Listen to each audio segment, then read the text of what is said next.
नमस्कार, the lost chapters YouTube channel में आप सभी का बहुत बहुत स्वागत है। इस चैनल में हम आपके समक्ष उन अनसुने और महान इतिहास को आपके समक्ष उजागर करते हैं जो आपने ना कभी सुना होगा।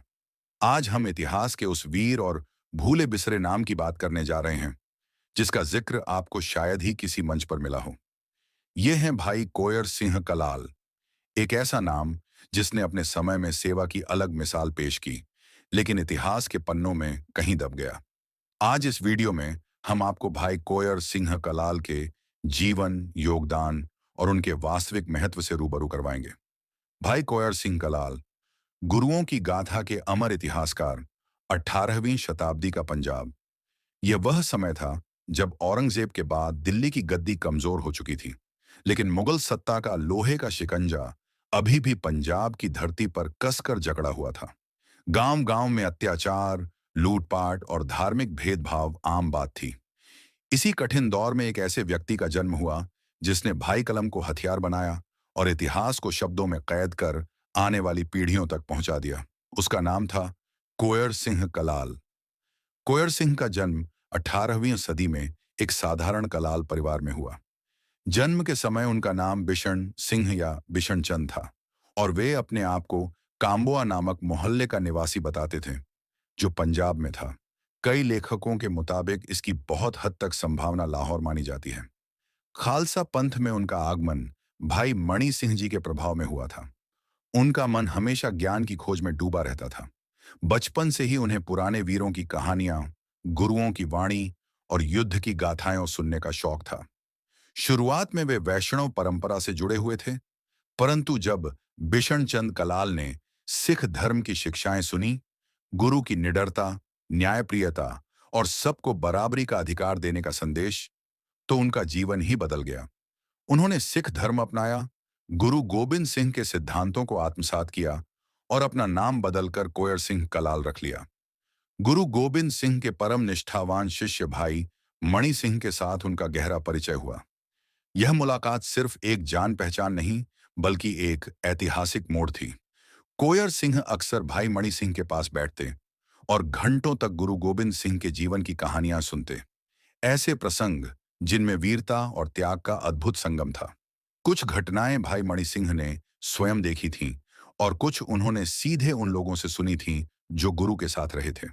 जानकारी के मुताबिक कोयर सिंह अपने ग्रंथ में अपना परिचय देते हुए यह भी बताते हैं कि जब 1734 में लाहौर में मुगल अधिकारियों ने भाई मणि सिंह और उनके साथियों को गिरफ्तार किया और हिरासत कैदखाने में डाल दिया, तो भाई मणि सिंह अपने अंतिम दिनों में भी गुरु गोबिंद सिंह जी की चरित्र कथाएं अपने साथियों को सुनाते रहे।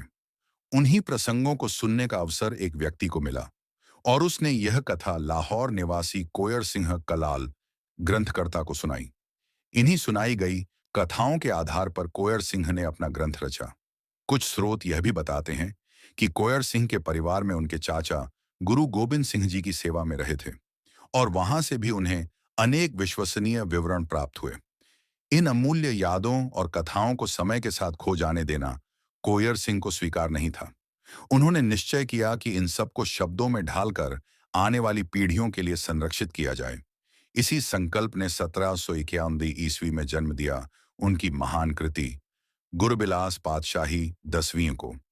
यह ग्रंथ केवल घटनाओं का लेखा जोखा नहीं था। यह उस युग की सांसें, तलवारों की टंकार, युद्ध भूमि की गूंज और गुरुद्वारों में गूंजती अरदास की धड़कन था। इसमें खालसा पंथ की स्थापना का मार्मिक चित्रण था। कैसे गुरु ने निडर होकर एक नई शक्ति को जन्म दिया जो अन्याय के विरुद्ध खड़ी हो सके। इसमें उन भीषण युद्धों का विवरण था जहां गुरु न केवल एक आध्यात्मिक नेता बल्कि एक वीर सम्राट के रूप में अग्रिम पंक्ति में लड़े। इसमें उनके जीवन के हर बड़े मोड़ का चित्रण था, आनंदपुर साहिब से लेकर नांदेड़ तक, और उनके चारों पुत्रों के अद्वितीय बलिदान से लेकर स्वयं की अंतिम यात्रा तक। ग्रंथ में भाई मणि सिंह की शहादत का अत्यंत विस्तृत विवरण मिलता है। यह इस कृति की एक उल्लेखनीय विशेषता है कि यह 1734 में लाहौर में भाई मणि सिंह और उनके साथियों की शहादत का ऐसा विस्तार से वर्णन प्रस्तुत करता है जिसमें उन सिखों के नाम भी दर्ज हैं जिन्हें भाई मणि सिंह के साथ फांसी दी गई थी। यह जानकारी अन्य समकालीन स्रोतों में नहीं मिलती। इससे स्पष्ट होता है कि कोयर सिंह या तो इन घटनाओं के प्रत्यक्षदर्शियों से अत्यंत निकट रहे या स्वयं प्रत्यक्ष साक्ष्यों के बहुत पास पहुंचे।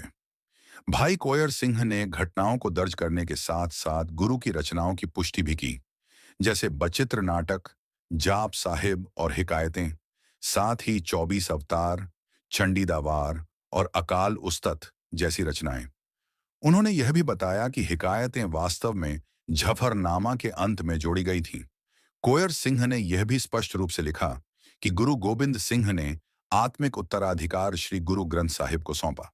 उनके ग्रंथ में कुल 1938 छंद हैं, जिनमें से 1901 ब्रजभाषा में और 47 पंजाबी में लिखे गए हैं। एक रोचक तथ्य यह भी है कि उन्होंने खालसा की स्थापना का वर्ष 1679 बताया, जो कई अन्य स्रोतों से भिन्न है। भाई कोयर सिंह कलाल की कलम ने उस दौर को इस तरह जीवंत किया कि उनकी रचना आने वाले समय में अनेक लेखकों और ग्रंथों के लिए मूल स्रोत बन गई। उन्होंने केवल इतिहास नहीं लिखा, बल्कि उस समय की आत्मा, संघर्ष और विश्वास को अमर कर दिया। आज 300 वर्ष बाद भी गुरबिलास पातशाही 10वीं केवल एक किताब नहीं, बल्कि एक दर्पण है, जिसमें हम गुरु गोबिंद सिंह और खालसा पंथ का वास्तविक स्वरूप देख सकते हैं।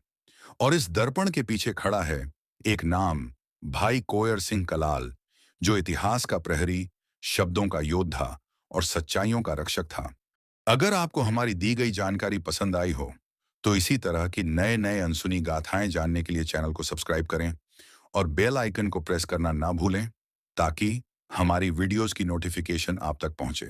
जय हिंद, जय भारत।